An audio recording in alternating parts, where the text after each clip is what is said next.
I'm old, so I'm, You are old. I've worked with Carole King and Billy Bob Thornton and all these different artists and well, you did Jesus' first tour as well, well, I right? did Crucifix tour back in tour. Zero. Yeah, that was great. I mean, that was the first. That was the BC one. We didn't have wheels on the cases.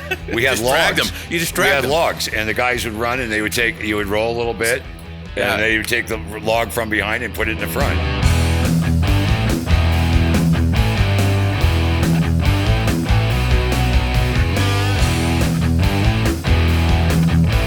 Yeah, exactly. Here we are, Backstage Pass once again. And today, we've got a great guest, Mr. Tom Mayhue. If you don't know Tom, he's with the likes of Older Nova, Guns N' Roses, Seal, Dixie Chicks, and of course, Alice Cooper and Dokken. I mean, fucking A. Dokken, one of my favorite bands. And I hate to do all these name drops. That's all right. I'm sure we could go on and on. But I earned him. You earned him. I earned him.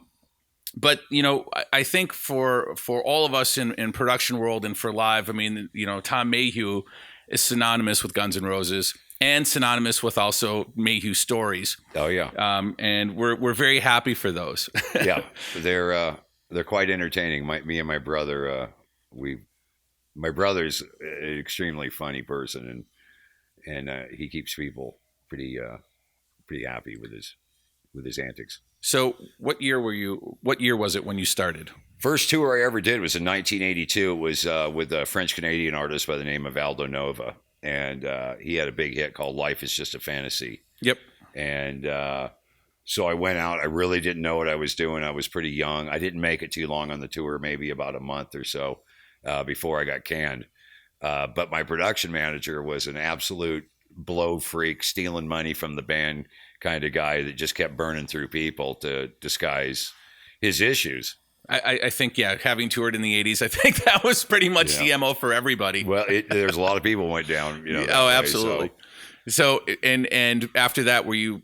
After that, I moved to Los Angeles and I started to work at a place called Studio Instrument Rentals, and I ran the sound stages up on Sunset Boulevard at Gower, Sunset and Gower, and it was I got to work with everybody there, man. I got to work with everybody that was basically touring at the time, but it was it was amazing time in the music business. And there were rock bands, there were everybody rehearsed at all genres of music, from Aretha Franklin to Tears of a Clown, who's Smokey Robinson. Smokey Robinson. Now, Smokey, I got a great Smokey story. He was rehearsing on a Thanksgiving one day, and so I didn't have any family or anything down here. I was young, and they said, "Would you mind working on Thanksgiving because Smokey needs to rehearse?" And I'm like, "Oh, I'd love to." So they came in and they had to do like a 4-hour session because they had a TV show the next day. So they rehearsed and everything and packed up and everything, and then I'm just about ready to leave. I had the place all locked up, and then Smokey's wife called me at the counter at dispatch, and I answered the phone, which I normally never did, but it was Thanksgiving. I'm like, who would be calling? So I picked up the phone, and it was Smokey's wife, and she said, "Tom, Smokey lost his wallet. Can you go check on the couch in there and see if it's there?" And so I said, "Sure." So I ran into the room and sure enough, it fell down behind one of the cushions of the couch. And I ran back to the phone and I said, "Yeah, I've got it." And she's like, "Great. You can, she goes, I'll send a taxi or something over to get." I go, "Don't worry about it." I go, "I've got a car and I'm just about closed up." I go, "Where do you live?" And she said, "Well, we live in Beverly Hills." And I'm like, "I'd love to drive over to Beverly Hills." So I went over to Smokey's and, wow. And knocked on his door in Beverly Hills. I think it was my first time really being in the neighborhood, going to somebody's house. And so I knocked on the door and they invited me in, and I went out, and it's the first time I ever had sweet tea in my life. On the West Coast. Yeah, oh, absolutely. You're not used to sweet tea, but and so it was an amazing experience, and they couldn't have been more gracious, nice, people, and they fed me and they gave me some money, and I think they gave me $50 for bringing his wallet over. So wait a minute, you're telling me you had dinner with Smokey Robinson I did. on Thanksgiving. I did. At his house in Beverly Hills. Now, did you have like dessert and everything? You did the whole dinner with the family and everything? I did. It was a blast. Was anybody kind of looking at you like, how the hell are you here? Sure. I mean, oh. They're like, okay, just look at this picture and look who doesn't fit in this picture. And it was great, but everybody couldn't have been more gracious and nice and kind. And then about 20 years later, I got to meet Smokey again because I was working for Seal at the time. So Seal and Sure. Annie Lennox were doing a tribute to Marvin Gaye, and Smokey was a music director for, it was either the Grammys or the Oscars. I want to say it was the Grammys. And so Annie came over to the house, and then Smokey came over, and it was Annie, Smokey, and Seal. And I told him the story, and he laughed, and he remembered it. He totally remembered me. Oh my gosh! And congratulated me on being successful and following my dreams, and it was amazing. We've had some amazing times. So, I mean, out of all of the stories that you have and that you can think of back, I mean, I know even for me, it's hard to think about like one specific, but there's always one. I mean, I have certain ones, but what's the one that like sticks in your head that was either life-changing or it was that one moment that you remember that you'll never forget? Or I think probably recently I had one of those moments, and it was when Axl went in to help out ACDC and cover 23 shows for him. And it was the first show that we did in Lisbon, Portugal. There was about 80,000 people there. There were 1,100 press requests, and a lot of the press were there to see Axl fail. And he was more nervous than, I'd ever seen him, I think. Just sheer fear. Just, it's a scary proposition to stand up in front of that many people and sing those songs. And a lot of people wanted to see him fail. And a lot of them wanted to see him be successful. I think social media at that point was just exploding with, what the fuck? Yeah. Why is he in What's going to happen? ACDC, leave him in Guns N' Roses. And you're right. I think that with the press requests and everything else, I think there was the number of people that wanted to see it go the other way was far outweigh the people that wanted to see it successful. Yeah. Well, it was pretty funny because he came out and they did the first song, Rock or Bust, and he just absolutely killed it. And it was just like, I was almost in tears just watching the guy because he was doing something that he really, really enjoyed doing. It was, that brand is, you don't want to do anything to hurt that brand. No. That is just a legendary brand. And so he prepared himself and worked harder for that than I'd ever seen him work for anything that he ever wanted in his life. And he went out and he absolutely crushed it. And the press wrote really nice things about it. And the fans were absolutely elated at seeing it because it was just epic. I mean, it was unbelievable. I mean, there's been a lot of, I think, lead singers that have gone from one band to, maybe a singer's passed away or whatever. And they've always tried to fill those shoes. And those are, always a pretty tall order to fill. But Sure. when you are filling the shoes of ACDC. Well, I mean, look, you've got Bon Scott, you've got Brian Yep. Johnson. Those gentlemen have been there, had been there from day one and starting in 73. So, and we all grew up on ACDC. Anybody that tells me they haven't heard an ACDC song, I'd like to just hit him in the head with a pipe.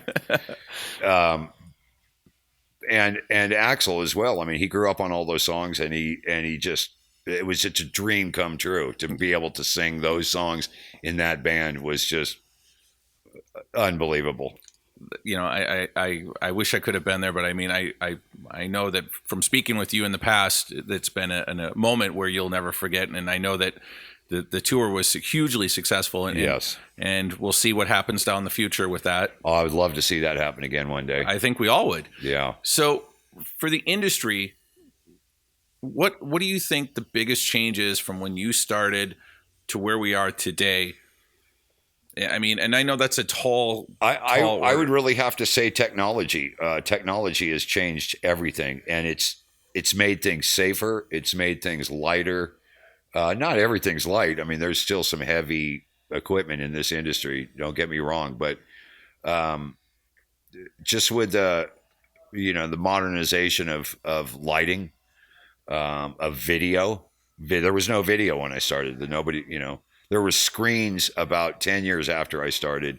Yeah, but there was no video walls. There was no LED. There was none of that. Great day back then. No, I'm kidding. I'm sorry to all the video people out there. Got to take my shot. Well, now video is the new lighting as well. It is. Really, the lighting guys are getting to be video, and I mean it's all kind of merging into one. You're seeing, but back in the old days, I mean, when you'd see a band like Queen who had 2,000 par cans, and guys had to go in the roof every day and focus every one of those cans by hand.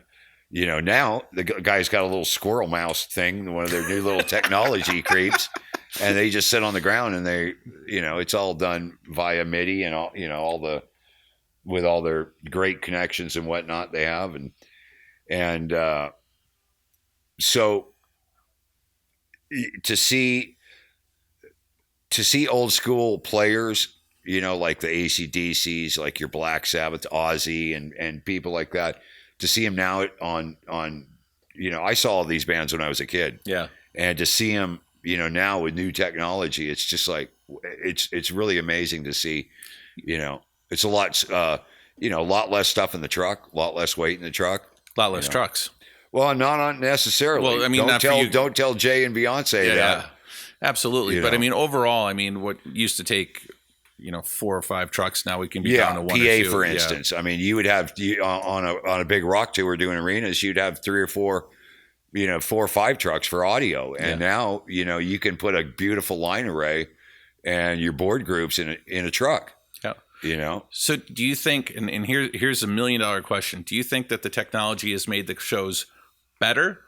Or do you think it's taken away from the artists on stage? Or do you think, that's a loaded question. Well, I look at it 2 different ways. To me, there's artists nowadays, and I'm old. So I'm, You are old. I've worked with, Carole King and Billy Bob Thornton and all these different artists. And well, you did Jesus' first tour as well, I did Crucifix tour back in Zero. Yeah, that was great. That was the first one. That was the BC one. We didn't have wheels on the cases. We had logs. You just dragged them. We had logs, and the guys would run, and you would roll a little bit, and they would take the log from behind and put it in the front. Using trucking company, the dinosaurs were your trucking company. Yeah, I love absolutely. That. Yeah, Elephants. Yeah, those were the great days. We got a lot of gear on elephants. Yeah, a lot less lip from the stagehands. We had any problem with it, we just put them under the foot of an elephant and crush them. There you go. So, but back to the technology. I think that it has made it better, but it's made the shows way better and way more enjoyable for an audience. Songwriting hasn't been as good since the 70s to me. To me, the 60s, 50s, 60s, 70s, and even into the 80s were, my favorite songs that were written. The newer stuff, I like some new rock bands and stuff, but it's pretty few and far between. I put on the classics, like John Gruden from the Raiders would say, he goes, if you had one album in the world to pick, what album would you listen to? Ooh, that's a good one. And he said, flat out, Back in Black by ACCDC. Yeah. He goes, there's just not even a question. There's no better record. No. Front to back. So. A lot of babies were made to that album. Sure. I don't know if the moms would admit it, but the dads. Yeah, the dads, yeah. So, as a veteran in the industry and always I'm sure you get asked, I get asked, people coming up in the industry that have these stars in the eyes that they're going to hit the road, kind of like, the circus where you're going to quit school and jump on a tour bus and the rest of the world is yours. What advice do you have to them? Do you encourage people to get into this industry, or do you tell them, hey, look, I had to fight my way tooth and nail through this, and this really sucked. I wouldn't recommend this or wish this on my worst enemy? Or do you champion it and say, here's what I would do and here's the route I would go? I would absolutely champion it, and I'm all for it. But the first thing I'm for is education. Get an education, no matter what you do. Go to school as long as you can. If you can go to college and get a degree, go get it. Yep. Because the world ain't going anywhere. So the more education you have, the more you're going to enjoy it. But I mean, I've been absolutely blessed. I've been to Japan 49 times. I have my 50th trip coming up in March. Oh wow! Of 2019, because they're going to do Download Festival now in Japan, really? In Tokyo. So I'm going to go over for that one. And that's amazing. Show. Download in Japan, that just seems odd. Yeah. I mean, but they're adding Australia now, so it's on the way. That makes sense. So if you're going to do one, why not do the other? Good so routing. All the bands will hit Japan, and then they'll head over to Down Under. So, yeah, I mean, I would never ever trade, you know, what I've been able to do. It's been absolutely fascinating. I've been to Europe 100 times at least. You know, I've been every continent on Earth. I've been to almost every major city on Earth. Yep.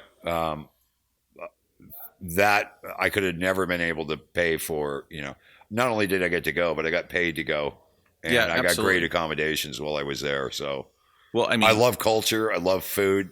So for me, it's a dream come true. It's a win-win. It's all win. Now, I think that's where the intrigue of a lot of people that come into this industry, you know, they want to go see the world. They want to get what they think is going to get paid for it and huge money and live sort of the rock star lifestyle. And I think that the schools like the Full Sail and some of the music schools, Art Institute, they do a good job of kind of bringing that back down to reality. But I still think, I mean, I still get asked all the time, like, how can I break into the business and where should I start? And what advice would you have for somebody that was like, you know, they've been a stagehand either in their school or as a local or working for one of the off union labor sites?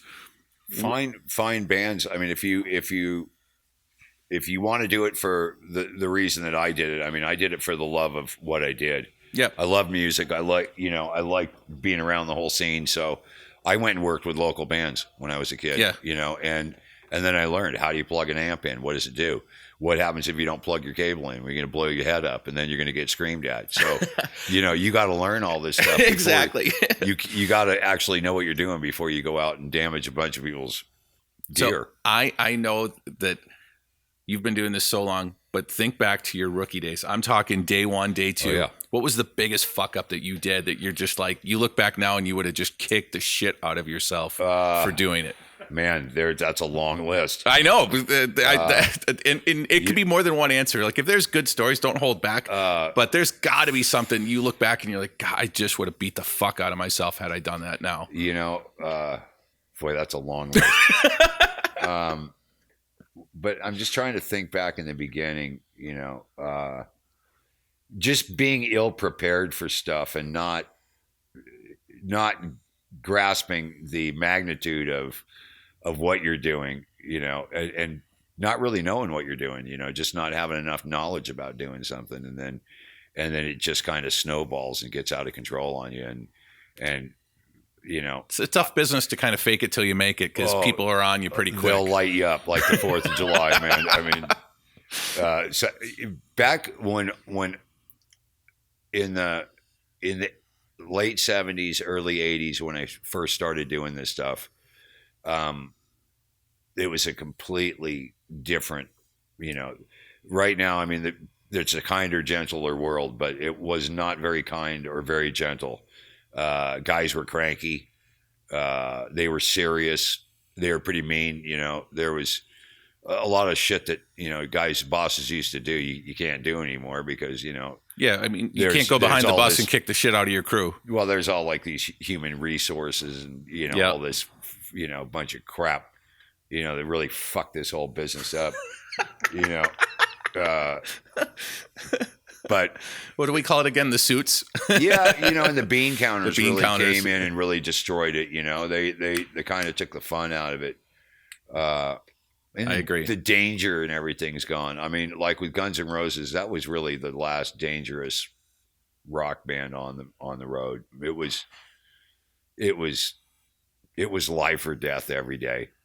I think you know, having had the pleasure of working on the Steel Crew when I was very, very young on a Guns N' Roses Metallica show, and working on pass lines for Genesis, I remember some of the stuff, and we didn't have harnesses hardly. Some people did, some people didn't. It's whoever could afford them. Here's a interesting story, a sad story. But my very first day, not my first day. I think it was like my third day on the road, and we were in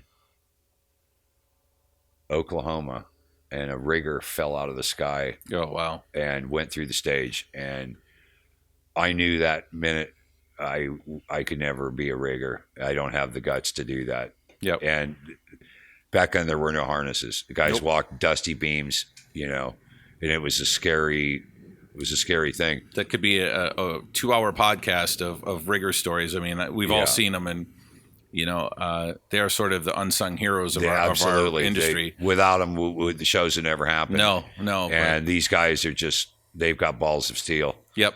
It's amazing. My hats are always off to rigging. Yeah. And nowadays, I mean, you've got some unbelievably talented riggers out there. It's changed so much, and it usually wasn't a touring rigger that would get killed. It was mainly guys that are in buildings and that work the buildings, and they'd been walking those beams there 20, 30 years, and so. And I apologize for the noise of the helicopters, but we're in the Guns N' Roses Fortified Bunker, so that's the security helicopters flying around with armed military guards 24/7. We can't even disclose this. When we went to go do the interview with Tom today, we were blindfolded, put in a Jeep, and driven along the railroad tracks so that we weren't able to follow the path. And all of our phones have been taken away, and we've been confiscated. All GPS has been shut off. So I want you to understand, why this is. There's some ambient noise there is because of the security level here. What is it? 14-inch thick walls, right? At least. Yeah, I mean it's unbelievable here. So, but we appreciate it, and it was a little terrifying. I thought the strip search was a little uncalled for. And, well, I think it's necessary. I'm sure you do, and I enjoy that part of it. So. With the size of productions, it's not rape. You can't rape the willing, or the people that are in a bunker that can't yell for help. I mean, that's the other way to look at it. Exactly. So, with the size of the productions now, and they're getting so complex, what do you think the challenges are nowadays that they weren't there 5, even 10 years ago? I think it's more 5 years ago. I mean, I think the productions have escalated to levels that we couldn't have even. If we would have sat back 10 years ago and thought about what 2018 productions would like, we would have been wrong. Yeah. Look back about 10 years ago, for instance, Rolling Stones did a tour with 100 trucks. Yep. 100 semis. Now, I was talking to Opie about this, and I said, what's the worst part of your day? He goes, when truck 73 isn't where it's supposed to be, and everything's lined up in order, and your truck's out of sequence that has to go in. That that you need those parts. And it's just the magnitude of that. I mean, think about that. That's 100 truck drivers. That's an army to feed. That's just the trucking. You got video, audio, lighting, wardrobe, set guys, riggers. I mean, it is such a massive undertaking. We just finished. We're just getting ready to wrap up our last 9 shows with Guns N' Roses now, and so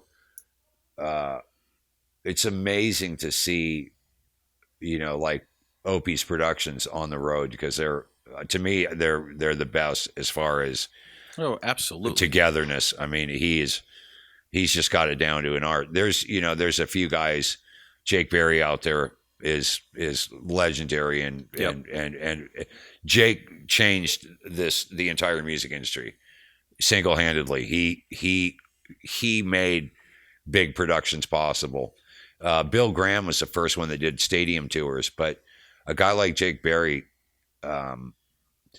made the scale of touring that way so much easier and so much more organized and together. So he's taught so many different people, from your Springos who does McCartney to your, Opie. And I mean, we all really learned from Jake. Yeah. I mean, most production and stage managers, if you've had the opportunity to work with Jake, you're blessed, because it's an amazing No, and he's an incredible person. Yeah, to work for. these guys are just, I mean, they're just so forward thinking that, on their jobs, and they just organized and got it together, and they can move stuff. I mean, like we just did these Guns N' Roses. We got 22 semis in stadiums, and Opie houses out of there.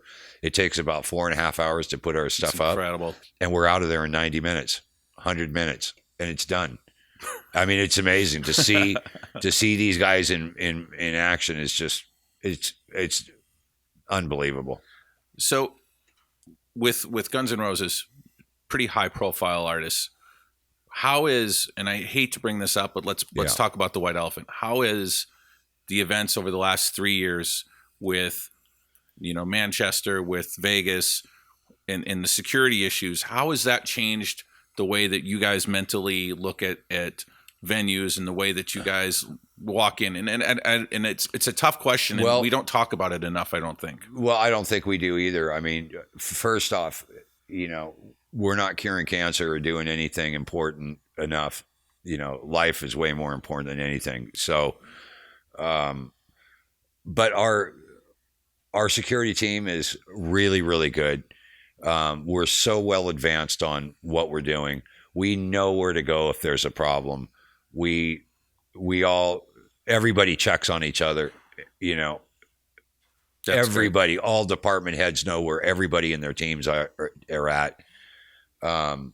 And you can't go through life being in fear, but you should definitely always be aware of where you're at and what your surroundings are. I would imagine that your mental state changes depending on culturally where you are. Absolutely.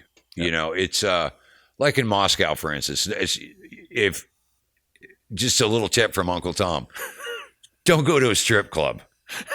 That's a good way to get all of your money taken from you and maybe getting beat up. So, and it's happened to kids. And that's free advice. That's free of charge on BackstageProductions.com. First one's free.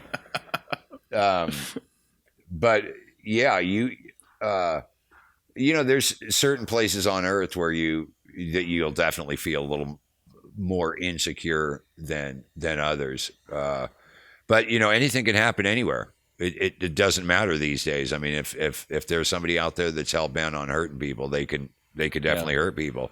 But they're getting better in buildings as far as security checks and making sure that trucks and like federal buildings that they have their ramps and speed poles and everything else as deterrent so that they can't drive into a facility and hurt a bunch of people. Yeah, that's great.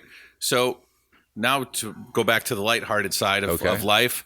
What's the sketchiest thing or sketchiest show or project that you've been on? You're just like, get me the fuck out of here. Or you just like, these guys are a bunch of fucking clowns. I've had it. Oh, I'll go ahead and give you that one. This one, there's no charge for this one either. That'll be R. Kelly in South Africa. And I went down there and did a couple shows. South Africa was actually pretty good, but then we went to Nigeria, and that probably had to be the most scariest place.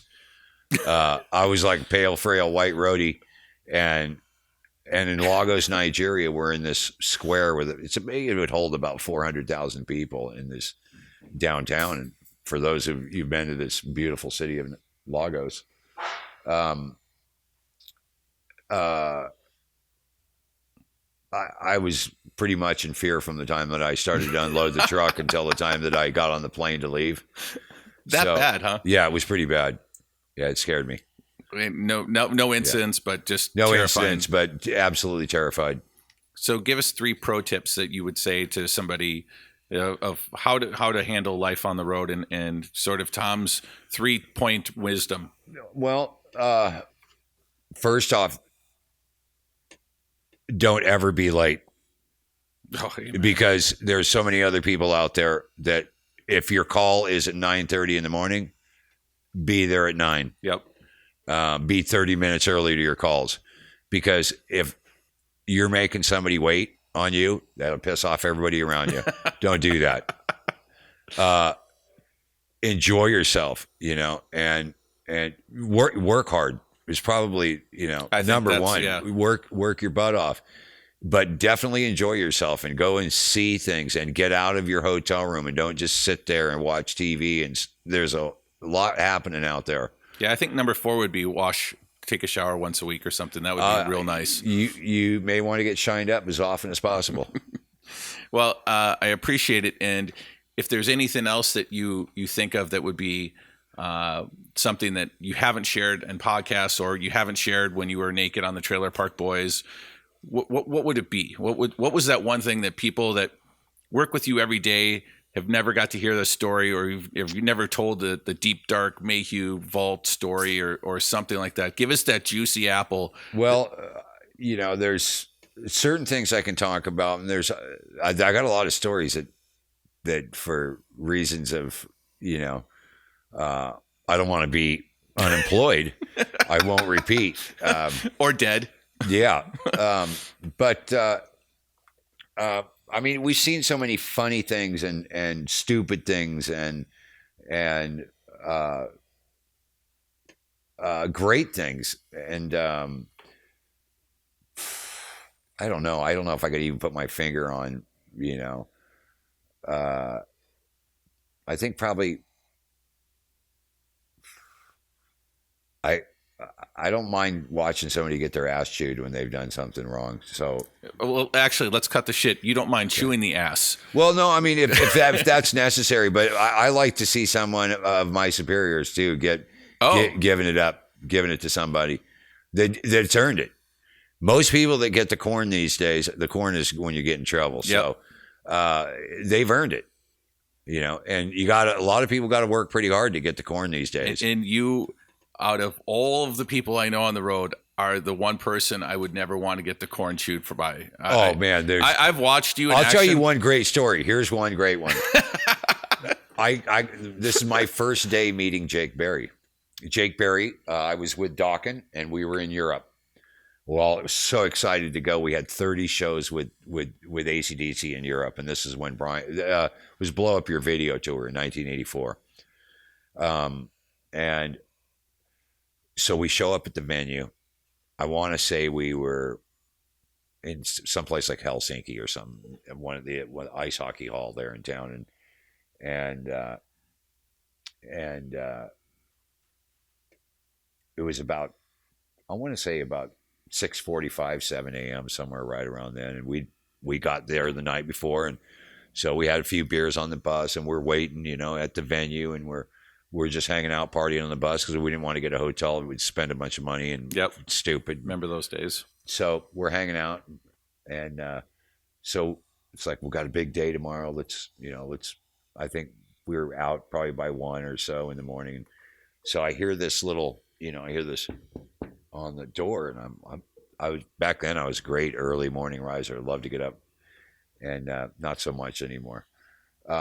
So I hear a little knock on the door, and I run over and I open the door, and I'm like, and there's Jake, and I didn't know it was him, and he said, "Hi, how you doing?" And I go, "I'm good." He goes, "What's your name?" And I go, "My name's Tom Mayhue, and I work with the Dawkin Group." He goes, "That's great, Tom." He goes, "Would you mind telling me why the fuck your bus is in the middle of my load-in? Get it out of here now. Get it out of here. If I could see it, you're not doing the gig." Holy shit, it scared me. And so I ran around the bus and I woke up the driver, and I'm like, "Oh my God, just please move now. Just move. Just drive." So the driver got up and fucking ran and started it, and we got out of the way. And I never had a problem with Jake after that, but don't ever there's a tip for somebody too. If you're going to be a bus driver, don't ever bring your bus anywhere close to a Jake Berry load-in, or you are going to get your ass reamed. So speaking of ass reaming, what's the biggest ass reaming you've ever given somebody, and what was it for? Legally, that you can speak about, that they're still alive and not missing. I think the biggest reaming that I can remember, and it wasn't very cool on my part after thinking about this, it wasn't a crew guy. It was to a Canadian cop, a border cop. Border cop? Yeah. And he'd pissed me off. I'd pretty much had enough of him. After about, I went to do a crossing coming in with Guns N' Roses on a trip up to Canada, and I love Canada. But I'd been in the country, I don't know, maybe 150 or 200 times, because I used to go up with Seal all the time. So I'd at least 50 times with him, and then touring over the years, the last 35 years.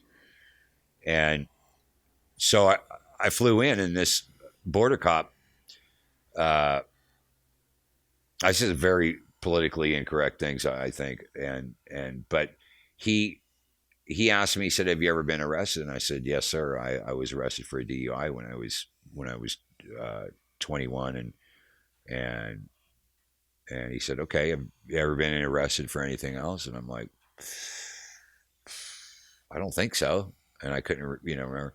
So he goes, "Did you ever give a false ID to a police officer in the States?" And I go, "Oh, I did." And then so he started to berate me. And he started to just say, "You know how serious of an offense that is?" And I'm like, I had a fake ID in my wallet. I made it when I was a kid so that I could get into clubs to see bands. I didn't really see that, big of a harm in it. It wasn't like I was trying to bring down the police system or something. Yeah, you're not writing bad checks with an ID. You're trying to get laid. Yeah, I'm just trying to go to a show to see band play or something, And this guy just wouldn't stop. And he's like, "You go sit down over there." He goes, "There's more people in line. We'll deal with you later." I go, "You'll deal with me right now. I've had enough of you." And this is after about 5 minutes worth. And I go, "I ain't waiting. I ain't going anywhere. You're going to deal with me right fucking now. You that fucking people behind me can fucking wait."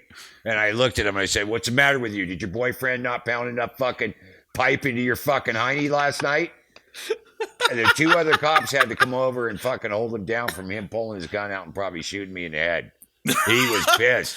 What year was this? This was this is only 8-10 years ago. My God! You were so lucky. I'm like, this happened. I go, this happened. I was 17 years old. I'm 52 years old or something at the time. I go, "Do you think I haven't been rehabilitated?" You could see on your little goddamn computer there that I've been in your country a couple hundred times. So is it a matter of money that you want from me? Just extort it now.